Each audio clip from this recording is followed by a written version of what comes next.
आपके शोरूम का, आपके स्टोर का, आपकी कंपनी का लोकेशन कहाँ पे है, फिजिकल लोकेशन से बात बनती है भैया। अगर लोकेशन कमजोर है, कस्टमर ही नहीं आ रहा तो बेकार है।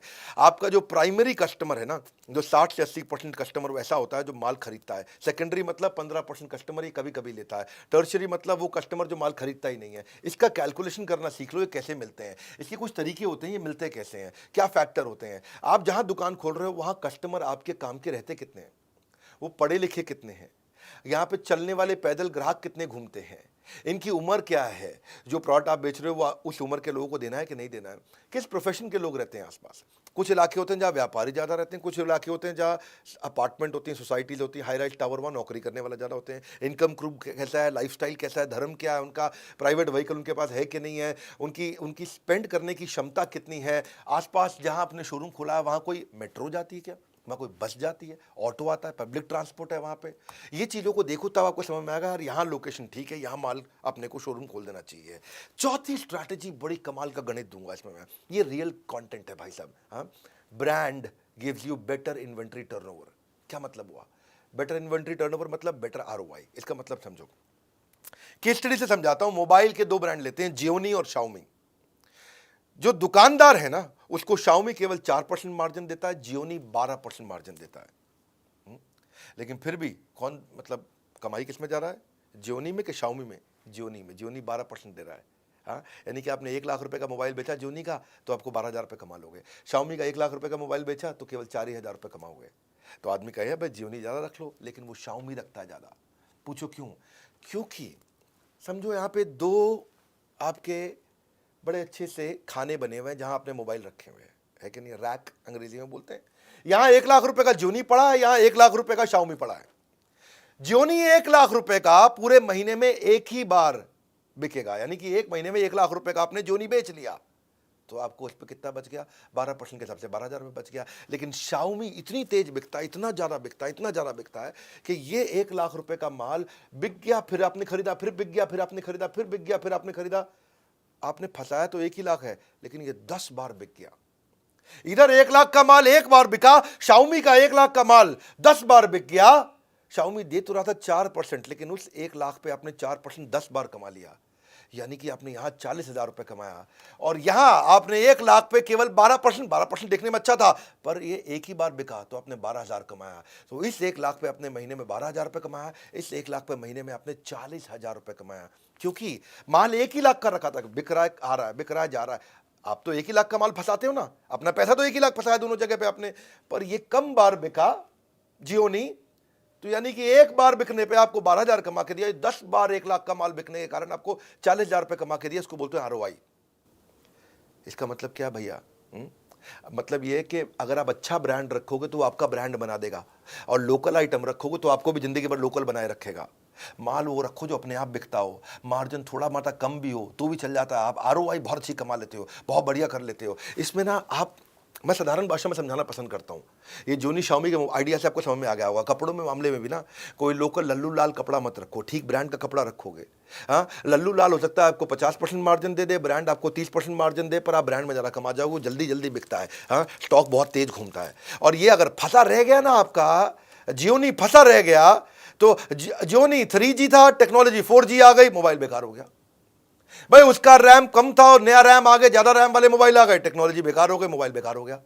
पड़े पड़े मोबाइल पुराना बेकार हो जाएगा, आपकी जिंदगी बेकार हो जाएगा। आपका भाई क्या हो गया, क्या करूं, फंस गया मैं, मक्खी मार रहा हूं उसके बैठ के। एक और फॉर्मूला समझो आप, इसको बोलते हैं stock rotation formula. Stock rotation formula क्या है, इसे समझ में आ जाएगी आपको बात। अगर आप बिल्कुल पढ़े लिखे नहीं हो ना तो भी ये फॉर्मूला समझ में आ जाएगा आपको। हाँ, मैथमेटिक्स तो छोड़ो, अगर आपने खाली 10वीं छोड़ो, 8वीं छोड़ो, 5वीं तक पढ़ाई करिए, इतना ईजी कर दूंगा।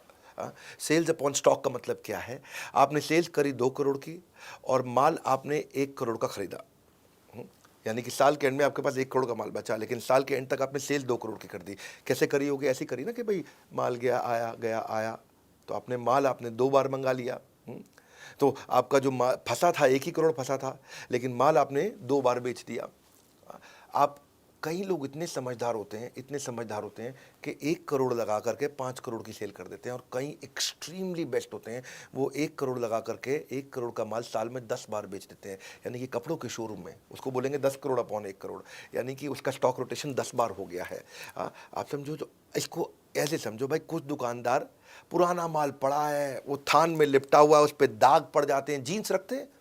किसी लोकल शोरूम में जाओगे दुकान पे, वहाँ जीन्स जब वो खोल के निकालेगा ना, तो उसके घुटनों से जहाँ फोल्ड करी थी जीन्स, उस पर लाइन सी आ जाती है। देखिए आपने कभी कभी ब्राउन सी भूरे रंग की लाइन आ जाती है, क्योंकि माल पड़ा हुआ है, उसका स्टॉक रोटेशन नहीं हो रहा, पुराना माल पड़ा हुआ है, ख़राब हो गया उसका माल है, फैशन बदल चुका है, माल पड़ा हुआ है। वही चक्कर है। आपने अगर 1 करोड़ का माल 10 बार बेच दिया तो आपका स्टॉक रोटेशन 10 है। इसको आप ऐसे समझो फॉर्मूला से आसानी से, कि 1 करोड़ का माल अगर आपने 30% मार्जिन पे साल में एक ही बार बेचा तो आपको 30 लाख रुपए बचा।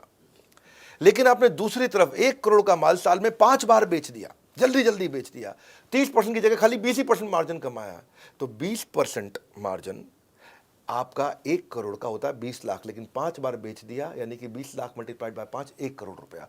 यहाँ 30% मार्जिन के साथ आपने 30 लाख कमाया, 20% मार्जिन के साथ आपने 1 करोड़ कमा लिया। वो 30 लाख कमा रहा साल में, ये 1 करोड़ कमा रहा साल में। एक ही अमाउंट फंसाया दोनों ने, इन्वेस्टमेंट दोनों की बराबर थी, पर उसकी बेचारे की कमाई साल के एंड में 30 लाख है, इसकी कमाई साल के एंड में 1 करोड़ है। ये मजा मार रहा है। इसके लिए करना क्या होगा, है समझ में तो आ गया आपको? 4 महीने पुराना माल खरीदी के भाव पे बेच दो। अगर कोई जीन्स लेके आए थे आप 500 रुपए की, 4 महीना हो गया है, अब 500 में बेच देना भाई। 800-900 का खाब छोड़ दो, अब 700 में मत बेचो, 500 में बेच दो, 4 महीना हो गया। लेकिन अगर 6 महीने तक सामान पड़ा रह गया कपड़ा आपके पास कोई, तो 500 की जगह 450 में बेच दो, कोई दिक्कत नहीं है। 430 में बेच दो, कोई दिक्कत नहीं है, पैसे छुट्टे हो जाएंगे। आपके पास 50,000 रुपये का माल फंसा पड़ा है ना, 50,000 का माल 40,000 रुपये निकाल दो, 40,000 रुपये हाथ में तो आएंगे। जब 40,000 हाथ में आएंगे तो नया माल लेके आओ, बहुत तेज बिकेगा, कमा के भी देगा। जब जगह खाली होगी, नया माल आएगा, नया माल जल्दी बिकेगा। जो शॉप है वो शोरूम लगने लग जाएगा अपने आप। कस्टमर के हिसाब से खरीदो भैया। कई लोग आएंगे आपको स्कीम देंगे, अरे भाई साहब 3 जीन्स ले लो, साथ में 3 जीन्स फ्री दे रहा हूँ। वो स्कीम है, हो सकता है कस्टमर ना ले रहा, वो कस्टमर वही लेगा जो कस्टमर को पसंद आता है। कस्टमर के हिसाब से माल खरीदो, स्कीम के हिसाब से नहीं कि जो डिस्ट्रीब्यूटर डीलर आके आपको स्कीम दे जाता है। हाँ, तो आपके लिए देखो एक चीज़ और अच्छी बताता हूँ, आपको आरओआई अच्छा निकालना है ना, टेलर रख लो अपने पास। टेलर के साथ बहुत कमाई होती है भैया। शोरूम खोलना मुश्किल है, टेलर रखना आसान है। पर क्या शोरूम तो आप खोल लेते हो, उसके बाद टेलर के खर्चे आपको चुभने लग जाते हैं। हाँ? आप क्या है कि आप $1 खर्च कर देते हो, 1 पेनी में दिक्कत आती है। 2,000 का नोट खर्च कर देते हो, 2 रुपये खर्च करने में दिक्कत आती है। टेलर रखो। देखो रेस्टोरेंट वही चलता है जहाँ शेफ अच्छा हो, इसी तरह कपड़ों का शोरूम वही अच्छा चलता है जहाँ टेलर अच्छा हो।